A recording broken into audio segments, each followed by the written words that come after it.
இனிமையான நண்பர்களே, அன்புள்ளம் கொண்ட சொந்தங்களே, அனைவருக்கும் வணக்கம். பாட்டாளி மக்கள் கட்சியில் இன்றைக்கு ஏற்பட்டிருக்கின்ற சிறு பிரச்சனையை பற்றி விடுதலை சிறுத்தைகள் கட்சியின் தலைவர் திருமாவளவன் அவர்களிடம் கருத்து கேட்ட பொழுது, பாட்டாளி மக்கள் கட்சியில் ஏற்பட்டிருக்கின்ற இந்த பிரச்சனை வெகு விரைவில் சரி செய்யப்பட வேண்டும். அந்த கட்சி வலிமையாக இருப்பதுதான் பிற்படுத்தப்பட்ட சமூகத்திற்கு நல்ல ஒரு முன்னெடுப்பை கொண்டு செல்ல முடியும் என்று கருத்து கூறிய அதே திருமாவளவன் அடுத்த நிமிடம் தன்னுடைய எஜமானரான திமுகவை திருப்திப்படுத்தும் வகையில் அந்தர் பல்டி அடித்து பாட்டாளி மக்கள் கட்சியை பற்றி கடுமையான விமர்சனம் வைத்திருக்கிறார்.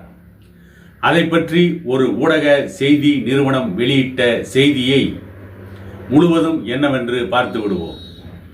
திமுக கூட்டணியில் பாமக இணைந்தால் நாங்கள் கூட்டணியிலிருந்து வெளியேறுவோம் என்றும், இப்போது 4 எம்எல்ஏக்கள் இருக்கிறோம், வரும் தேர்தலில் ஒரு எம்எல்ஏ கூட இல்லை என்றாலும் கொள்கையை நாங்கள் விட்டு கொடுக்க மாட்டோம் என்றும் விடுதலை சிறுத்தைகள் கட்சியின் தலைவர் திருமாவளவன் பேசியது பரபரப்பை ஏற்படுத்தியுள்ளது. சமீபத்தில் ஊடகம் ஒன்றுக்கு பேட்டி அளித்த திருமாவளவன், நாங்கள் வன்னியர் சமூகத்திற்கு எதிரானவர்கள் அல்ல, பாட்டாளி மக்கள் கட்சிக்கு மட்டும்தான் நாங்கள் எதிரானவர்கள், வன்னியர்களையும் தலித்துக்களையும் பிரித்ததுதான் அந்த கட்சி, எனவே அந்த கட்சியுடன் கூட்டணியில் இருக்க மாட்டோம் என்று தெளிவாக கூறியிருக்கிறார். பாட்டாளி மக்கள் கட்சியை பொறுத்தவரை அதிமுக பாரதிய ஜனதா கட்சி கூட்டணியில் சேர தயங்குகிறது. டாக்டர் ராமதாஸ் அவர்கள் பாரதிய ஜனதாவுடன் கூட்டணி வைக்க விரும்பவில்லை. ஆனால் அதே நேரத்தில் விஜய் போன்ற புதிய கட்சிகளுடன் பல ஆண்டுகளாக அரசியல் நடத்தி வரும் டாக்டர் ராமதாஸ் அவர்கள் அந்த கூட்டணிக்கு செல்லவும் தயக்கமாக இருப்பதாகவும் தெரிகிறது. எனவே அவருக்கு இருக்கும் அடுத்த வாய்ப்பு திமுக கூட்டணி தான். திமுகவும் தற்போது கூடுதல் அரசியல் கட்சிகளை சேர்க்க முயற்சி செய்து வரும் நிலையில் பாட்டாளி மக்கள் கட்சி கூட்டணிக்கு வந்தால் கண்டிப்பாக சேர்த்து கொள்ளும் என்று எதிர்பார்க்கப்படுகிறது. இந்த நிலையில்தான் இது குறித்து பேசிய திருமாவளவன், பாட்டாளி மக்கள் கட்சி எந்த கூட்டணியில் இணைவது என்பது அவர்களது விருப்பம், அதில் நான் என்றும் தலையிட முடியாது. ஒருவேளை திமுக கூட்டணிக்கு பாமக வந்தால் கூட அதற்கு நான் இடைஞ்சலாக இருக்க மாட்டேன். ஆனால் அதே நேரத்தில் திமுக கூட்டணியிலிருந்து நாங்கள் வெளியேறி விடுவோம். இப்போது எங்களுக்கு 4 எம்எல்ஏக்கள் இருக்கிறார்கள். வரும் தேர்தலில் தனித்து நின்று அதை நாங்கள் ஒரு ஃபார்மாலிட்டி தேர்தலாக எதிர்கொள்வோம். ஒரு எம்எல்ஏ கூட இல்லாவிட்டாலும் கூட பரவாயில்லை, அதற்காக நாங்கள் கொள்கையை விட்டு கொடுக்க மாட்டோம் என்று திருமாவளவன் சமீபத்தில் திருவாய் மலர்ந்திருக்கிறார். இது ஏற்கனவே திருமாவளவன் பலமுறை கூறிய கூற்றுதான். ஆகவே இது ஒன்றும் ஆச்சரியத்தையோ அதிர்ச்சியையோ அரசியல் வலைதளத்தில் ஏற்படுத்தவில்லை. அரசியல் அரங்கத்தில் இது ஒன்றும் பெரிய பேசுபொருளாக மாறவில்லை. ஆனாலும் சில செய்திகளை நாம் தெளிவுபடுத்த வேண்டிய இடத்திலே இருக்கிறோம். திருமாவளவன் விடுதலை சிறுத்தைகள் என்கின்ற கட்சியை தமிழ்நாட்டிலே தான் நடத்தி கொண்டிருக்கிறார். அதிலும் குறிப்பாக வட தமிழகத்தில் தான் அந்த கட்சி அதிகமாக காலூன்றி இருக்கிறது. இதே வட தமிழகத்தில் அசைக்க முடியாத மாபெரும் சக்தியாக பாட்டாளி மக்கள் கட்சி இருக்கிறது.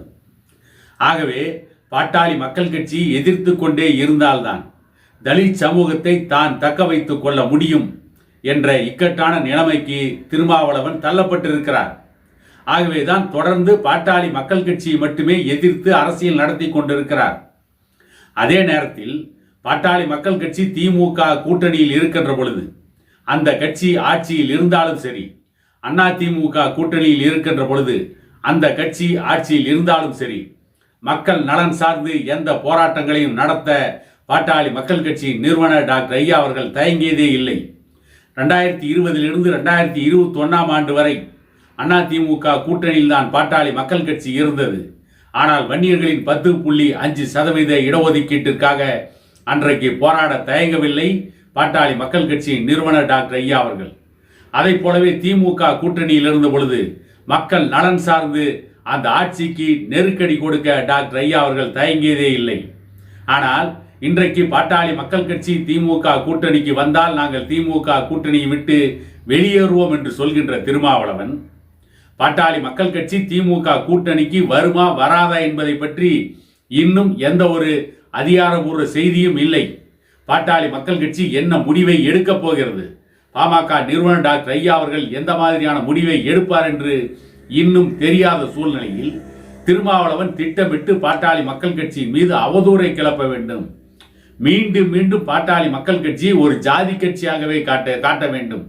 அதே நேரத்தில் அவருடைய கட்சியை ஒரு ஜாதி எதிர்ப்பு கட்சியாக, ஒரு ஜாதி ஒழிப்பு கட்சியாக மக்கள் மத்தியிலே தன்னை முன்னிலைப்படுத்திக் கொள்ள வேண்டும். அதே நேரத்தில் தலித் சமூகத்தையும் தக்க வைத்துக் கொள்ள வேண்டும் என்ற நெருக்கடியில் திருமாவளவன் தடுமாறிக் கொண்டிருக்கிறார். ஆகவேதான் ஆளுகின்ற திமுக ஆட்சிக்கு எதிராக எந்த முன்னெடுப்பையும் செய்யாமல், திமுக ஆட்சியிலே கள்ளச்சாராய மரணம், கள்ளக்குறிச்சியிலே 60 பேருக்கு மேல் இறந்தார்கள். ஆனால் அதே திமுகவுடைய கூட்டணியில் இருந்து கொண்டு திமுக தலைவர்களை கூப்பிட்டு கள்ளக்குறிச்சியிலே மது ஒழிப்பு மாநாடு நடத்தினார். மதுவை விற்பனை செய்வது திமுக அரசு. டாஸ்மாக் கடைகளை திறந்து வைத்து மதுவை விற்பனை செய்வது, கள்ளக்குறிச்சியிலே கள்ளச்சாராயத்தை கட்டுப்படுத்தாமல் விட்டது. இதற்கெல்லாம் காரணம் திமுக அரசு.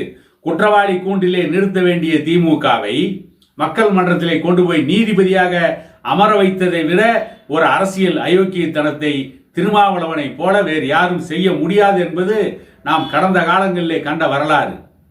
திருமாவளவன் திமுகவிற்கு எதிராக, திமுக ஆட்சியில் நடக்கின்ற அவலங்களுக்கு எதிராக எந்த ஒரு முன்னெடுப்பையும் செய்யவில்லை, எந்த ஒரு போராட்டத்தையும் செய்யவில்லை. அண்ணா பல்கலைக்கழகத்தில் மாணவி பாலியல் வன்கொடுமைக்கு ஆளாக்கப்பட்ட வழக்கு, அந்த மாணவியை பாலியல் வன்கொடுமைக்கு ஆளாக்கிய ஞானசேகரன், இவர்களுக்கு இன்றைக்கு நீதிமன்றத்திலே தீர்ப்பு வந்திருக்கிறது. அந்த தீர்ப்பு ஞானசேகரனுக்கு எதிராக நிற்கிறது. ஞானசேகரனுக்கு தண்டனையை அறிவித்து விட்டது நீதிமன்றம். ஆனாலும் கூட இன்று வரை இப்படிப்பட்ட பிரச்சனையில் திருமாவளவன் வாய் மூடி மௌனியாக இருக்கிறார். திருமாவளவனுடைய கொள்கை, கோட்பாடு அனைத்தும் ஒன்றுதான். தமிழ்நாட்டிலே குறிப்பாக வட தமிழகத்தில் தலித் சமூகமும் வன்னியர் சமூகமும் ஒன்றாக இணைந்துவிடக் கூடாது என்ற திராவிட மாடல் திமுக ஆட்சியின் கொள்கையை, அந்த கோட்பாட்டை நிறைவேற்றுகின்ற இடத்திலே, அதை செய்து முடிக்கின்ற இடத்திலே வன்னியர் சமூகமும் தலித் சமூகமும் இணையாமல் பார்த்து கொள்வது என்று திமுக அவருக்கு கொடுத்த கட்டளையை நிறைவேற்றுகின்ற இடத்திலே தான் திருமாவளவன் இருக்கிறார். இதில் இன்னொரு விஷயத்தை தெளிவாக நாம் கூற வேண்டி இருக்கிறது. திருமாவளவன் தொடர்ந்து பாமகவை எதிர்ப்பதாகத்தான் நாடகமாடி கொண்டிருக்கிறார். ஆனால் திருமாவளவனை பாட்டாளி மக்கள் கட்சியின் நிறுவனர் டாக்டர் ஐயா அவர்களோ, டாக்டர் அன்புமணி ராமதாஸ் அவர்களோ திருமாவளவனை ஒரு பொருட்டாகவே கருதவில்லை. வட தமிழகத்தில் திருமாவளவன் கட்சியை ஒரு எதிரி கட்சியாக, ஒரு எதிர்கட்சியாக பாட்டாளி மக்கள் கட்சி கனவிலும் நினைக்கவில்லை. ஆனால் திருமாவளவன் தான் பாட்டாளி மக்கள் கட்சிக்கு எதிராக இருப்பதை போல காட்டிக்கொண்டால் மட்டுமே தமிழக அரசியலில் பிழைப்பை நடத்த முடியும் என்கின்ற ஒரே காரணத்திற்காக, திமுகவை திருப்திப்படுத்த வேண்டும் என்ற ஒரே காரணத்திற்காக, என்ற ஒரே கொள்கை கோட்பாட்டிற்காக பாமகவிற்கு எதிராக தொடர்ந்து இப்படிப்பட்ட செய்திகளை கூறிக்கொண்டே இருக்கிறார். இதை தொடர்ந்து அவர் இன்னும் செய்து கொண்டே இருப்பார். ஏனென்று கேட்டால், வன்னியர் சமூகத்தையும் பாட்டாளி மக்கள் கட்சியும் எதிர்க்காமல் இருந்தால் திருமாவளவன் இடத்தை வேறு தலித் சமூக தலைவர்கள் கைப்பற்றக்கூடிய அபாயம் இருக்கிறது. ஆகவேதான் திருமாவளவன் திட்டமிட்டு பாட்டாளி மக்கள் கட்சிக்கு எதிராகவே தொடர்ந்து செயல்பட்டு கொண்டிருக்கிறார். இப்படிப்பட்ட கருத்துக்களை கூறிக்கொண்டிருக்கிறார் என கூறிக்கொண்டு இன்னொரு காணொளியில் உங்களை சந்திக்கும் வரை உங்களிடமிருந்து விடைபெறுவது உங்கள் எடப்பாடி துரைசாமி.